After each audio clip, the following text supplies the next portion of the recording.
Des Moines, with coronavirus cases rising throughout Iowa and around the nation, health experts are becoming increasingly worried about next month's Iowa State Fair, which will bring more than 1 million people to Des Moines from around the state, including many from counties with low vaccination rates and increasing prevalence of the disease.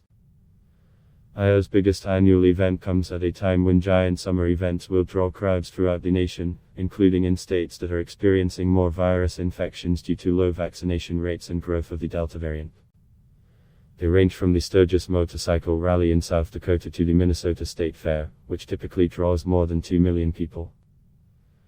In Iowa, officials have encouraged people to get vaccinated, but the state's Republican majority legislature and governor have blocked local governments from imposing vaccination or mask requirements, so there will be no limits on who can attend the fair when the event begins its 11-day run on August 12. Unfortunately, our current leadership has turned their back on science and turned their back on what's available to us to fight this pandemic, and leaving Iowans struggling against what could be prevented, said Rev. Megan Srinivas, an Iowa-based infectious disease physician nationally recognized for her research, which includes COVID-19.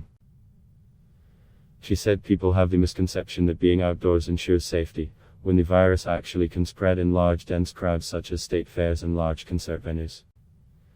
Anytime we see a large congregation of people, especially with the mixed vaccination status, we're going to see higher risk for transmission and increases in transmission, she said. In addition, the Delta variant is 2 to 3 times more transmissible than prior virus strains, creating an additional risk among fairgoers as they stand in line for food, share condiment dispensers and hop into carnival rides, Srinivas said. The Iowa State Fair will be in Polk County, where Health Department spokeswoman Nola Aina Davis expressed concern about the state's virus trends and a reluctance to get vaccinated or wear masks. We know what the numbers say. We know that our cases are going up. We know trends are going up. What is the safe thing to do when people can't get vaccinated? They need to wear a mask, Davis said. Asked Wednesday if she was concerned about infections at the Iowa State Fair, Gov. Tim Reynolds didn't directly answer but advised potential fairgoers to get vaccinated and noted most people hospitalized with COVID-19 have not been vaccinated. So it's a decision that they've made, she said. They've made the calculation on whether to do it or not, and so I don't feel that we should punish everybody because some have made the decision not to. The Centers for Disease Control and Prevention reported Wednesday that 49% of Iowans were fully vaccinated, ranking the state 21st in the nation. In at least 18 of Iowa's 99 counties, fewer than 40% of the population is vaccinated, and CDC data shows 35 counties with a high rate of spread and 12 counties with substantial spread of the virus.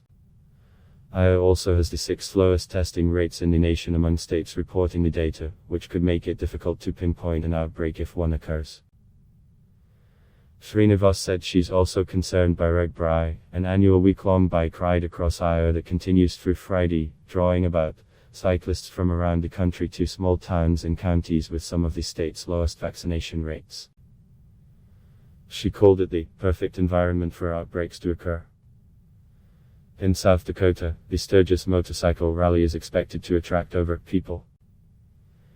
The event went forward last year amid the pandemic, leading to 463 infections traced among rallygoers.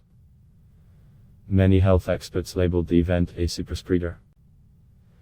Cell phone data shows that, for 2 weeks in August, the rally turns the normally sleepy city of Sturgis into a travel hub comparable to a major U.S. city. It's sort of the perfect storm for pandemic spread, said Drive. Doug Lehman, a doctor who runs a health clinic in Rapid City. While South Dakota this summer has seen significantly lower case rates compared to last year, local doctors are still worried the massive crowds could lead to a fresh surge. This year, there's a lot of forces that are coming together to make it potentially worse than last year, said Drive. Jim Buchanan, a retired physician.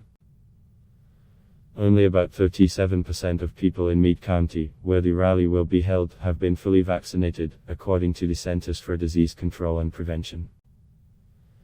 In Chicago, the city's top public health officials said Tuesday that she's still comfortable with the 4-day Lollapalooza music festival set to begin Thursday. Organizers are requiring attendees to show proof of full vaccination or a negative COVID-19 test result. Drive. Alison Arwady said Tuesday.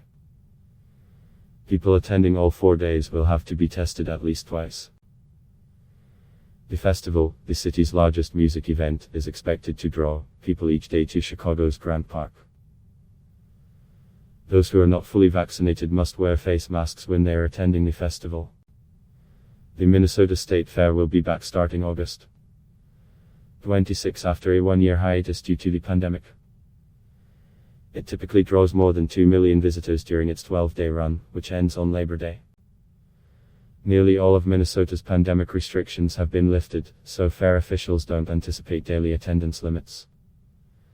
As things currently stand, masks will not be required for guests but are strongly encouraged for anyone not fully vaccinated. Proof of vaccination will not be required. Hand sanitizer will be provided at locations throughout the 322-acre fairgrounds in the St. Paul suburb of Falcon Heights. Garth Brooks fans will have a chance to be vaccinated against COVID-19 when the country music star performs at Arrowhead Stadium on August 7. Chiefs President Mark Donovan said Monday the team plans to take every opportunity to offer vaccinations at Arrowhead, the Kansas City Star reported. Ad block test why?